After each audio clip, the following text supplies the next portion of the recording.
नमस्कार दोस्तों, teaching with Shivam में आप सभी का हार्दिक स्वागत है।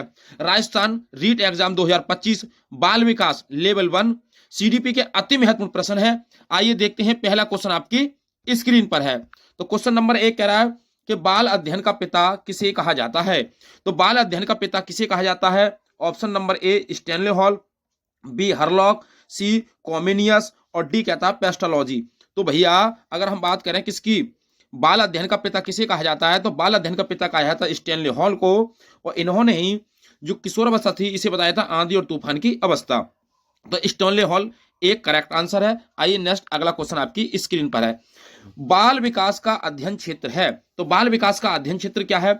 ऑप्शन नंबर ए बाल विकास की विभिन्न अवस्थाओं का अध्ययन करना, बिल्कुल ठीक बात है। बी कह रहा है वातावरण का बाल विकास पर पड़ने वाले प्रभावों का अध्ययन, बिल्कुल ठीक बात है।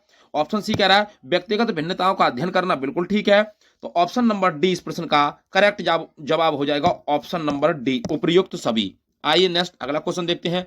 कह रहा है विकास खालिस्तान से की ओर बढ़ता है, जटिल से सामान्य की ओर, विशिष्ट से सामान्य की ओर, या असाधारण से आसान की ओर, या सामान्य से विशिष्ट की ओर। तो विकास कैसे बढ़ता है भैया? ऑप्शन नंबर डी हो जाएगा सामान्य से विशिष्ट की ओर। किसे? सामान्य से विशिष्ट की ओर, यानी कि विकास सामान्य से विशिष्ट की ओर बढ़ता है। ऑप्शन नंबर डी इस प्रश्न का सही जवाब है। और सामान्य से विशिष्ट की ओर किसमें? निगमन विधि के अंतर्गत आता है। आइए नेक्स्ट अगला क्वेश्चन। सिफेलोकोडल नियम है। तो सिफेलोकोडल नियम क्या है भैया? शारीरिक विकास का है, मानसिक विकास का है, सामाजिक विकास का है, संवेगात्मक विकास का है। तो सासी सी, तो सासे हो जाएगा सिर, यानी कि सिरा पदोन्मुख सिद्धांत, या सिर से पैर की ओर, सिर से पैर की ओर, सिर से पैर की ओर। तो कौन सा हो जाएगा भैया? तो बालक विकास कैसे होता है बच्चे का? सिर से पैर की ओर। तो हो जाएगा मानसिक विकास। ऑप्शन नंबर 20 प्रश्न का सही जवाब हो जाएगा मानसिक विकास। आइए नेक्स्ट अगला क्वेश्चन देखते हैं। क्वेश्चन नंबर 5 में कह रहा है मानव का बच्चा चाहे वह अमेरिका में पैदा हुआ हो या भारत में, उसमें भाषा, चलना फिरना, तर्क आदि का विकास एक क्रम से होता है। उपयुक्त अभिकथन का संबंध किससे है? अब चलना एक क्रम से हो रहा है ना, तो कैसे भैया? विकास की क्रिया में समानता है, या संगठित प्रक्रिया का सिद्धांत है, विभिन्नता का सिद्धांत है, या निकट से दूर का सिद्धांत है। तो कौन सा हो जाएगा भैया? तो ये हो जाएगा विकास की क्रिया में समानता का सिद्धांत, जो ऑप्शन नंबर ए इस प्रश्न का करेक्ट जवाब है। आइए नेक्स्ट अगला क्वेश्चन देखते हैं, आपकी स्क्रीन पर है। क्वेश्चन नंबर अगला कह रहा है सीखने या अधिगम का विकास निम्नांकित के अंतर्गत आता है। किसके अंतर्गत आता है भैया? तो संवेगात्मक विकास, सामाजिक विकास, मानसिक विकास, या शारीरिक विकास। तो अधिगम किसके अंतर्गत आता है? मानसिक विकास। ऑप्शन नंबर सी करेक्ट जवाब है मानसिक विकास। नेक्स्ट अगला क्वेश्चन देखते हैं। मानव व्यवहार की प्रत्येक विशेषता है। तो मानव व्यवहार की प्रत्येक व्यवस्था है, क्या है भैया? ऑप्शन नंबर ए वंशानुक्रम का फल, ऑप्शन नंबर बी वातावरण का फल, ऑप्शन नंबर सी वंशानुक्रम और वातावरण का गुणनफल, और ऑप्शन नंबर डी वंशानुक्रम और वातावरण का योगफल। तो मानव व्यवहार की जो प्रत्येक विशेषता है वो हो जाएगी वंशानुक्रम और वातावरण का गुणनफल। तो ऑप्शन नंबर सी इस प्रश्न का सही जवाब है भैया, गुणनफल होता है। आइए नेक्स्ट अगला क्वेश्चन देखते हैं। कह रहा है मैकडूगल के अनुसार संवेगों की संख्या होती है। तो भैया मैकडूगल के अनुसार संवेगों की संख्या कितनी होती है? 14 है, 10 है, 12 है, या 16 है। तो कितनी है भैया? 14 है। ऑप्शन नंबर ए इस प्रश्न का सही जवाब है 14। नेक्स्ट अगला क्वेश्चन देखते हैं। कह रहे हैं कि निम्नलिखित में से कौन सा एक लोरेंस कोहल वर्ग के नेत्र विकास के सिद्धांत का स्तर नहीं है? तो लोरेंस कोहल वर्ग ने नेत्र विकास के सिद्धांत बताए थे।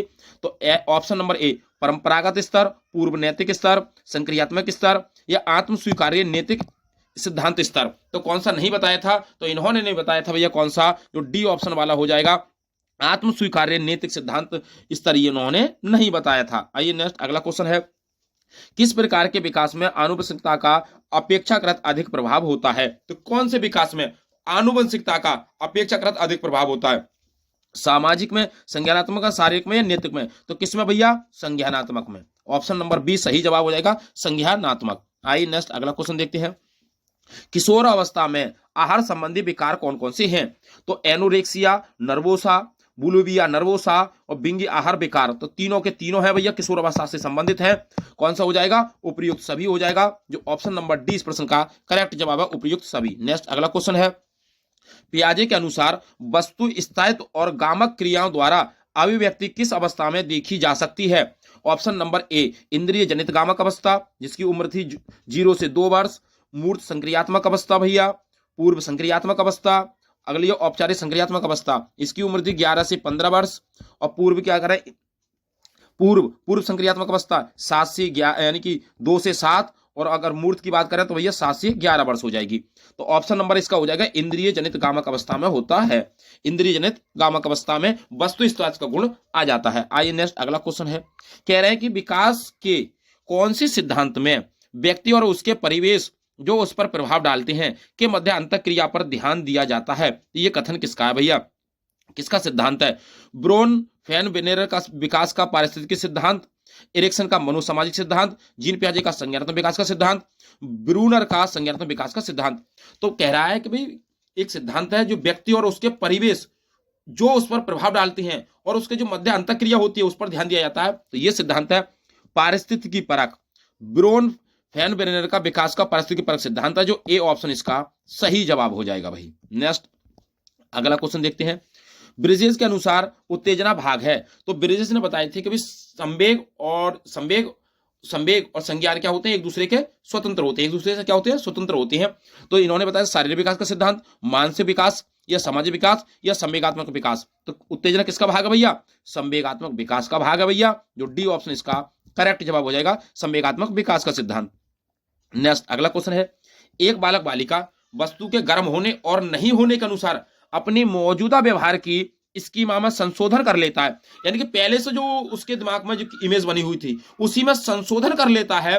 तो पियाजे के अनुसार ये उदाहरण संज्ञानात्मक विकास की निम्नलिखित प्रक्रिया से संबंधित है। अब संशोधन कर लेगा तो क्या कर लेगा, असमवाय अवस्था है या समंजन है, स्वांगीकरण है या साम्यावस्था है। तो क्या हो जाएगा भैया, इसे कहते हैं एकोमोडेशन यानी कि समायोजन या समंजन कहते हैं। इसे क्या कहते हैं, समायोजन या समंजन कहा जाता है। बी ऑप्शन करेक्ट है। नेक्स्ट अगला है, निम्नलिखित में से कौन सी इरेक्शन द्वारा प्रदत्त मनोसामाजिक अवस्था पहल बनाम गलानी की अनुमानित आयु प्रसार है। तो पहल बनाम गलानी की आयु स्तर क्या है, 3 से 6 वर्ष, 6 से 11, 1 से 3 या 13 से 18। सही जवाब हो जाएगा 3 से 6 वर्ष की बात कर रहा है भैया, जो ए ऑप्शन इसका करेक्ट जवाब है। नेक्स्ट अगला क्वेश्चन देखते हैं, कह रहा है हिंज नाम का व्यक्ति था, हिंज दुविधा खालिस्तान सिद्धांत से संबंधित है। किससे है भैया, फ्राइड के मनोलैंगिक या मनोविश्लेषणात्मक विकास के सिद्धांत से संबंधित है, कोहलबर्ग के नीति विकास से संबंधित है, चॉम्स्की के भाषाई विकास से संबंधित है या वाइगोत्स्की के सामाजिक सांस्कृतिक विकास के सिद्धांत से संबंधित है। तो ये हिंज की बात करें तो ये कोहलबर्ग के नीति विकास से संबंधित है। बी ऑप्शन इसका सही जवाब हो जाएगा भाई। नेक्स्ट अगला क्वेश्चन देखते हैं, कह रहे हैं कि निम्न में से कौन सा कारक शारीरिक विकास को प्रभावित नहीं करता है। अब शारीरिक विकास को क्या प्रभावित नहीं करेगा, अब शारीरिक कमी का होना या ना होना ये भी प्रभावित करेगा भाई। सकारात्मक एवं नकारात्मक पुनर्बलन, बच्चे के जन्म के उपरांत प्राप्त पोषण तो करेगा भाई। सामान्य असामान्य प्रसव ये भी करेगा, लेकिन नकारात्मक हो या सकारात्मक पुनर्बलन शारीरिक विकास को प्रभावित नहीं करता, जो बी ऑप्शन इसका सही जवाब है भाई। नेक्स्ट आइए अगला क्वेश्चन देखते हैं, कह रहे हैं विकास संबंधित है किससे है, वृद्धि से, परिपक्वता से, आयु से या उपयोग सभी से। तो ये परिपक्वता से संबंधित है, बी ऑप्शन इसका सही जवाब हो जाएगा, परिपक्वता। नेक्स्ट अगला क्वेश्चन है, निश्चित तथा पूर्व कथनीय प्रतिरूप का सिद्धांत संबंधित है किससे भैया, अभिप्रेरणा से, अधिगम से, वृद्धि एवं विकास से या उपयोग सभी से। तो पूर्व कथनीय प्रतिरूप का जो सिद्धांत है वो वृद्धि एवं विकास से संबंधित है, सी ऑप्शन इसका करेक्ट जवाब हो जाएगा, वृद्धि एवं विकास। आइए नेक्स्ट अगला क्वेश्चन देखते हैं, कह रहे हैं सुप्रसिद्ध 3 पर्वत समस्या पर प्रयोग जीन पियाजे ने खालिस्तान संकल्पना को स्पष्ट करने के लिए किया। संरक्षण का नियम, स्वकेंद्रण, ए बी खोज त्रुटि या तार्किक क्षमता। तो सुप्रसिद्ध 3 पर्वत जो समस्या जीन पियाजे ने प्रयोग किया था उसे कहते हैं भाई स्वकेंद्रण। ऑप्शन नंबर 20 प्रश्न का सही जवाब हो जाएगा, स्वकेंद्रण। आइए नेक्स्ट अगला क्वेश्चन देखते हैं, किशोर अवस्था के बालक प्रायः अपने माता पिता से कहते हैं कि आप मुझे एक मेरी भावनाओं को नहीं समझ सकते। यानी किशोर अवस्था का बालक कह रहा है कि आप मेरी भावनाओं को नहीं समझ सकते और कोई भी मेरी भावना को नहीं समझ सकता। ये सर्वाधिक उपयुक्त उदाहरण है किसका भैया, सर्वात्मकवाद का या काल्पनिक दर्शक का या व्यक्तिगत मिथक का या केंद्रीयकरण का। तो ये उसके व्यक्तिगत मिथक है, उसको नहीं समझ पा रहे हैं। तो ऑप्शन नंबर सी इस प्रश्न का सही जवाब हो जाएगा, व्यक्तिगत मिथक का। नेक्स्ट अगला क्वेश्चन है, ब्रूनर के अनुसार संज्ञानात्मक विकास की किस अवस्था में बालक अवधारणा, सूत्रीकरण व गणना सीख लेते हैं तथा उपयोग करते हैं। ब्रूनर के अनुसार पूछ रहा है भैया, क्रियात्मक ब्रूनर के अनुसार संगठन विकास की किस अवस्था में बालक अवधारणा, सूत्रीकरण व गणना सीख लेते हैं? उपयोग किसका है भैया? क्रियात्मक अवस्था, प्रतिबिंबात्मक अवस्था, मूल संक्रियात्मक अवस्था या संकेतात्मक अवस्था? तो ब्रूनर के अनुसार सूत्र गणना सीख लेते हैं। तो ब्रूनर ने बताया आइकॉनिक, इनएक्टिव, आइकॉनिक और सिंबॉलिक। ये भी क्रियात्मक अवस्था बताई थी, प्रतिबिंबात्मक अवस्था बताई थी और संकेतात्मक अवस्था बताई थी। तो कह रहे उपयोग करते हैं, गणना सीख लेते हैं, सूत्रों का प्रयोग कर लेते हैं। तो ये हो जाएगी कौन सी भैया? क्रियात्मक अवस्था। ए ऑप्शन इसका करेक्ट जवाब हो जाएगा। नेक्स्ट अगला क्वेश्चन है, कह रहे हैं काल्पनिक श्रोता की समस्या प्रायः दिखाई देती है। तो काल्पनिक श्रोता की समस्या प्रायः दिखाई देती है किसमें भैया? शिशुअवस्था में, किशोरावस्था में, बाल्यावस्था में, वृद्धावस्था में? तो ये किशोर अवस्था में दिखाई देती है। बी ऑप्शन इसका सही जवाब हो जाएगा, किशोर अवस्था में। नेक्स्ट अगला क्वेश्चन देखते हैं, प्रकृति एवं पोषण विवाद निम्नलिखित में से किससे संबंधित है? आनुवंशिकी एवं वातावरण, व्यवहार एवं वातावरण, वातावरण एवं जीव विज्ञान, वातावरण एवं पालन पोषण। तो प्रकृति एवं पोषण की बात करें तो ये आनुवंशिकी और वातावरण से संबंधित है। ए ऑप्शन इसका करेक्ट जवाब हो जाएगा, आनुवंशिकी एवं वातावरण। नेक्स्ट अगला क्वेश्चन देखते हैं, विकास कभी ना समाप्त होने वाली प्रक्रिया है। होने वाली प्रक्रिया है, ये विचार संबंधित है किससे? तो विकास कभी ना समाप्त होने वाली प्रक्रिया है भैया। तो निरंतरता का सिद्धांत कहते हैं इसे, या अंतर संबंध का सिद्धांत कहते हैं, अन्यून क्रिया का सिद्धांत है या एकीकरण का सिद्धांत है? तो विकास कभी ना समाप्त होने वाली प्रक्रिया है, तो यह सिद्धांत है निरंतरता का सिद्धांत। ए ऑप्शन इसका करेक्ट जवाब हो जाएगा। नेक्स्ट अगला क्वेश्चन देखते हैं, कह रहे हैं कि निम्नलिखित में से बालक की कौन सी प्रक्रिया मनोगत्यात्मक नहीं है? तो यानी कि शारीरिक क्रिया नहीं है, मनोगत्यात्मक शारीरिक।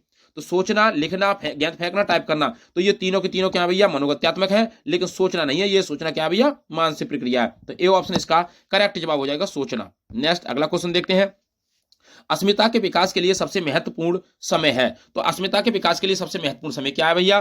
बाल्यावस्था, किशोरावस्था, भ्रूणावस्था या वृद्धावस्था? तो अस्मिता की बात कर रहा है, हो जाएगा किशोरावस्था। जो बी ऑप्शन इसका करेक्ट जवाब हो जाएगा, किशोरावस्था। तो उम्मीद करता हूं दोस्तों कि सीडीपी के जो 30 महत्वपूर्ण प्रश्न थे आपको अच्छे लगे होंगे, और वीडियो आपको अच्छी लगी हो तो वीडियो को ज्यादा से ज्यादा शेयर करें और लाइक करें। यदि चैनल पर नए हैं तो चैनल को सब्सक्राइब करें और कमेंट बॉक्स में अपना सुझाव दें और अपना स्कोर भी बताएं। ऑल द बेस्ट, थैंक्स, जय हिंद, जय भारत।